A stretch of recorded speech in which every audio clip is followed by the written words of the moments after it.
Hello there. This recorded session is to help you with the concept of solving equations when you have variables on both sides of the equation. So, for example, in this case, if you were solving for x, you have x over here and you have x over here. So before you can begin the steps of solving, it's important to get all of your variables on one side of the equation and all of your constants on the other. Now, it doesn't matter which side of the equation you go to. Some students prefer to take everything to the side that has the most x's. Some people prefer to always have your variable on the left. It's entirely up to you. So if I want to get my x's together in this problem, I could start by adding 5x to both sides. So this negative 5x and this positive 5x are going to cancel. And this is going to give me 14x minus 13. And then if I want to get the 13 over with the 71, I'm going to have to add that 13, so it goes to 0 over here. And so this is going to give me an 84. And then in order to solve that, since x is being now, at this point is when you can start solving, since x is being multiplied by 14, this is the operation that you're going to undo. You're going to divide this by 14 on both sides, and you're going to get 6. X is equal to 6. Now in this case, since this x is in parentheses, you can't get the this y is in parentheses. You can't get the y's together until you distribute this 4. So I'm going to start by distributing the 4. So 4 times y is going to give me 4y. And 4 times 6 is going to give me 24. And then I'm going to get my y's together. I'm going to subtract this 4y from this side. This is going to give me a negative 24 on the left and a positive 3y on the right. And then I'm going to divide both sides by 3. And so my answer here is a negative 8.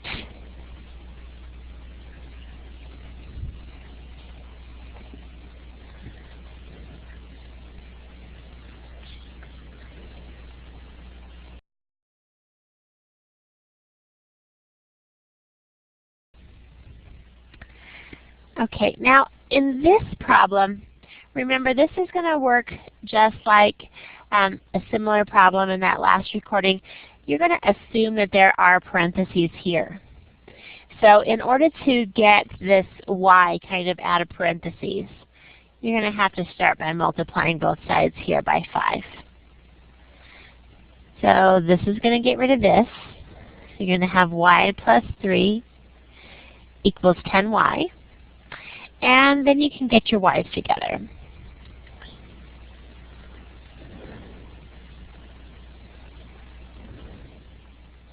And now you can start solving. So since y is being multiplied by 9, that's the operation that you can undo, and you're going to do that by dividing both sides by 9. And so 3/9 is going to reduce as a fraction to 1/3, and so your answer here is going to be 1/3. Now, this next problem here has just a lot of stuff going on in it. So this is going to need to be distributed across these parentheses to begin with. And when you do that, be sure that you keep the sign of that term with that term that you're distributing. So you're going to need to distribute a negative 2 in that case. So 6r. Negative 2 times 2 is going to give you negative 4. And negative 2 times a negative r is going to give you a positive 2r. And here 2 times 4 is going to give you 8r. And then 4 times the negative 1 is going to give you negative 4. So now you can start by combining your like terms. So over on the left, combine the 6r and the 2r, so that's going to give you 8r minus 4. And And here you're going to have 8r minus 4. So you can start by getting your variables together. And when that happens, when you subtract your 8r from the right, it's also going to cancel out this 8r on the left. And this gives you a special situation that I'm going to talk about on the next slide. Okay, what to do when your variables drop out of an equation when you're solving it. When your variables drop out, you have one of two situations that happen. One, either you have an identity, and identity is just like we had right here, where both sides of the equation are actually identical to one another, and you have a problem that has no solution. And what you're going to do is solve the equations just as you normally would. So I'm going to start here and distribute this 5.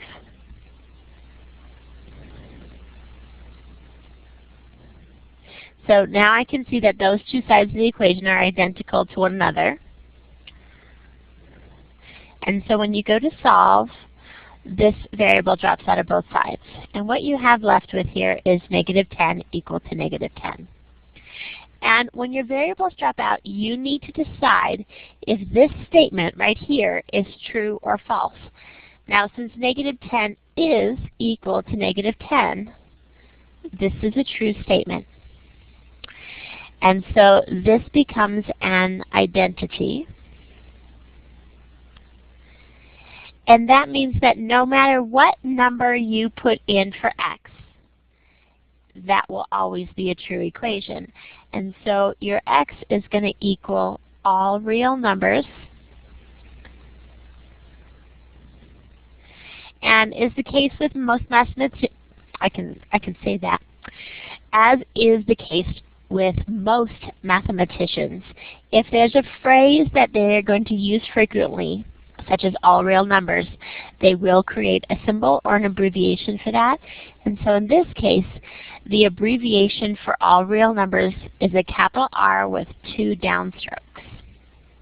And so that's how that would be written. Now, on this other problem, when I go to solve, I'm going to start by multiplying both sides by 3. So that's going to get rid of that. Here I'm going to have 3x minus 2 is going to equal 3x. And so when I go to get my variables together, this is going to drop out. It's also going to drop out over here. And so what I'm left with is negative 2 equal to 0.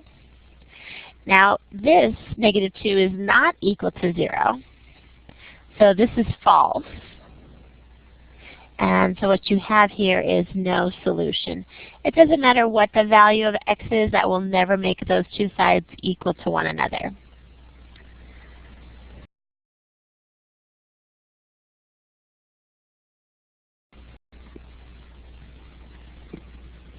Okay. Let's move on to some word problems. Oh, now don't jump with glee over on the other side. I know how happy they make you. So we have a 2,000-liter tank that contains 550 liters of water.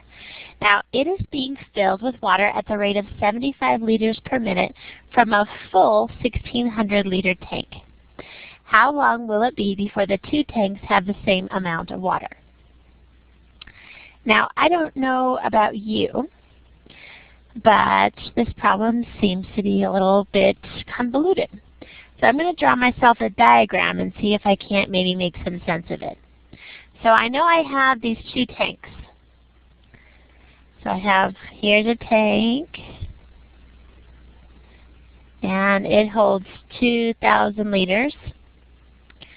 And they tell me that right now it has 550 liters in it. Okay. Then I have this other tank.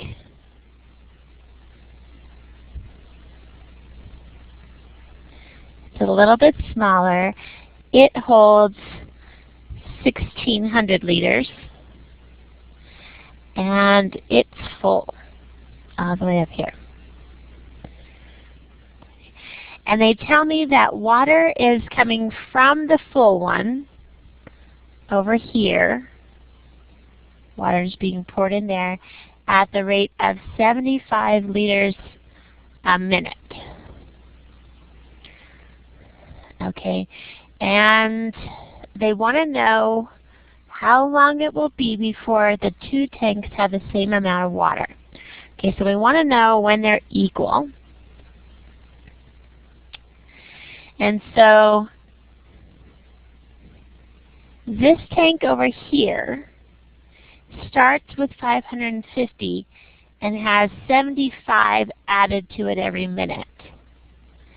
Okay, so this is going to be 550 plus 75 every minute. Now, this one started with 1,600, and it's losing 75 every minute. So let's see, that be 16, oops, that doesn't look like a 16, now does it?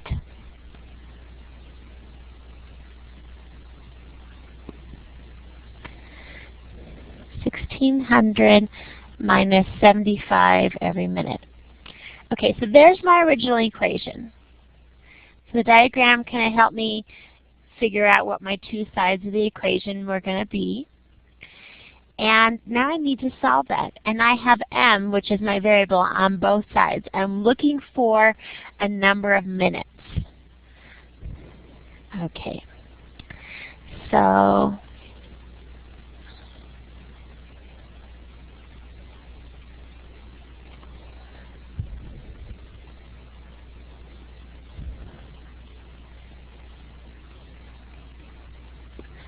let's start solving this. So let's get my variables on one side. So I'm going to get rid of them on the right and take them over to the left. That's an m, doesn't look like it, but it is. So that gets rid of that over there. So I have 550 plus now 150m equals 1,600. And then I'm going to subtract 550 from both sides. So I'm going to get 150m equals 1,050. And now I can start solving. Since m is being multiplied by 150, I can divide both sides by 150. And so pull out your handy-dandy calculator, and you say 1,050 divided by 150, and it tells you that m is equal to 7. So it takes 7 minutes for the amount of water here to be equal to the amount of water here.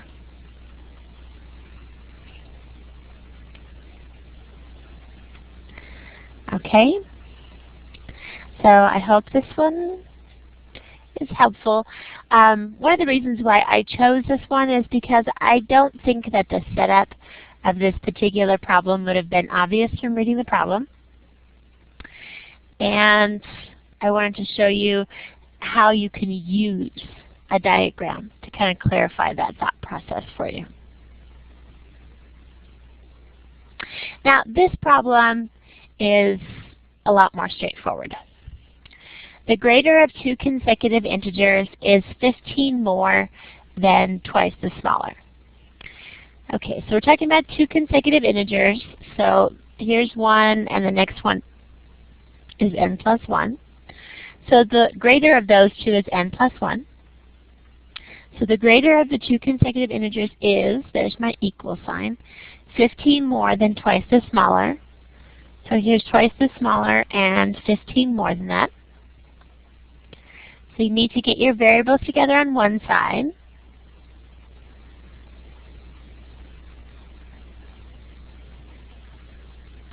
So 2n minus n is just going to leave me 1n.